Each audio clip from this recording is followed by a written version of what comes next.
Hello student, मैं तुम्हारी Hindi teacher अर्चना राय।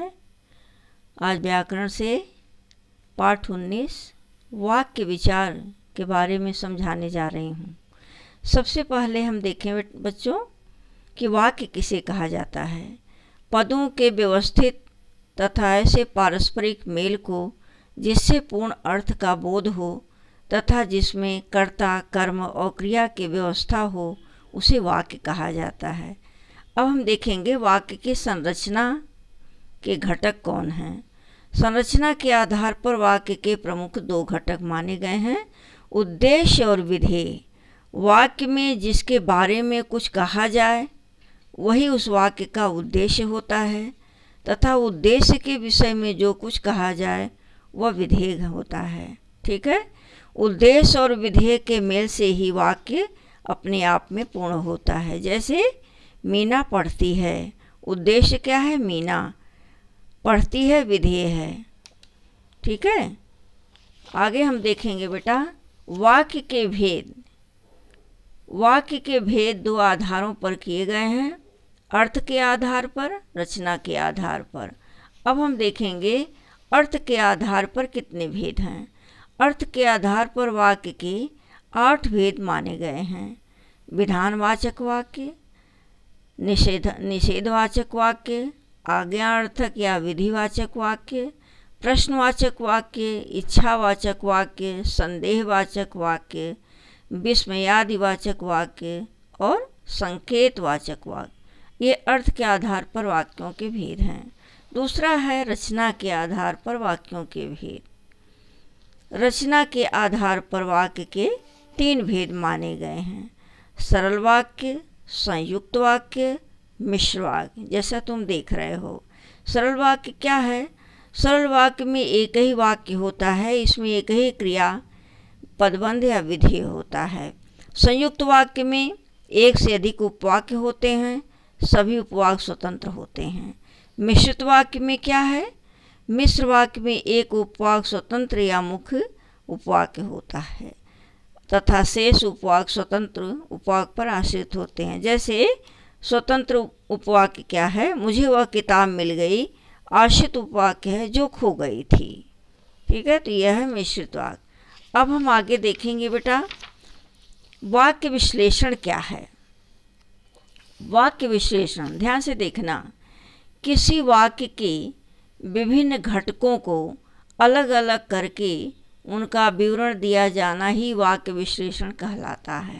ठीक है, किसी वाक्य के विभिन्न घटकों को माने पदों को अलग अलग करके उनका विवरण दिया जाना ही वाक्य विश्लेषण कहलाता है। जैसे देवकी नंदन कृष्ण ने चक्र के द्वारा मथुरापति कंस को मार डाला। यहाँ देखो अलग अलग दिखाई दिया है। कृष्ण ने क्या करता है? उद्देश्य है। देवकी नंदन कर्ता के बारे में बताया गया है, विशेषण। कर्म क्या है? कंस को। मथुरापति कर्म का विस्तार, विशेषण। चक्र के द्वारा क्या है? करण कारक है। मार डाला क्रिया है। ठीक है बेटा, अब हम फिर देखेंगे वाक्य संश्लेषण।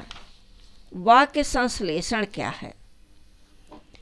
विश्लेषण का विलोम संश्लेषण होता है। संश्लेषण का शाब्दिक अर्थ है मिलाकर एक करना।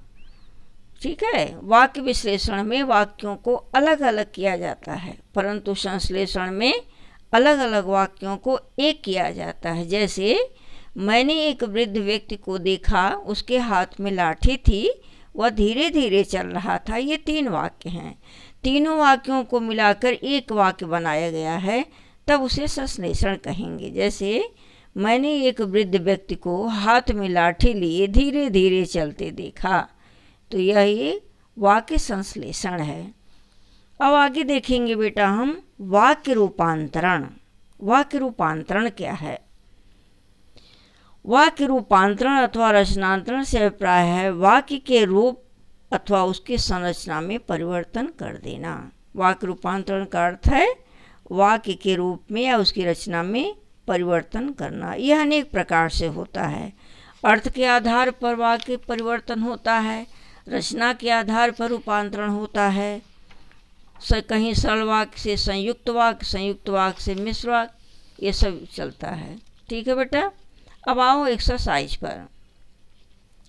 एक्सरसाइज में देखो बेटा दिया है क्वेश्चन नंबर 1, कुछ वाक्य दिए हुए हैं, इनको विधानवाचक वाक्य में बदलना है। गांधी जी का नाम किसने नहीं सुना? उसने कोई उपाय नहीं छोड़ा। इसको विधानवाचक में बदलना है। गांधी जी का नाम किसने नहीं सुना? इसका वाक्य होगा गांधी जी का नाम सबने सुना है। उसने कोई उपाय नहीं छोड़ा। इसका होगा उसने हर उपाय किया। प्रश्नवाचक में बदलना है इसको। कपिलवस्तु जाना अब संभव नहीं है। तो ये प्रश्नवाचक वाक्य बनाने के लिए सबके हर वाक्यों के आगे क्या लगाओगे और उसके अंत में क्वेश्चन मार्क लगेगा। क्या कपिलवस्तु जाना अब संभव नहीं है? क्या युद्ध में जय बोलने वालों का भी महत्व है? क्या मेरा पत्र आपको मिला? क्या विवेकानंद अपने समय के श्रेष्ठ वक्ता थे? इसको ऐसे बना लेना। तीसरा बेटा निषेधवाचक या नकारात्मक वाक्य में बदलना इसको। चौथा है अर्थ की दृष्टि से नीचे लिखे वाक्यों के प्रकार बताइए। जैसा तुम्हें दिया गया है इसको अपनी कॉपी में कर लेना। ठीक है, हमें पूरा विश्वास है तुम्हें ये लेसन समझ में आया होगा। Thank you student.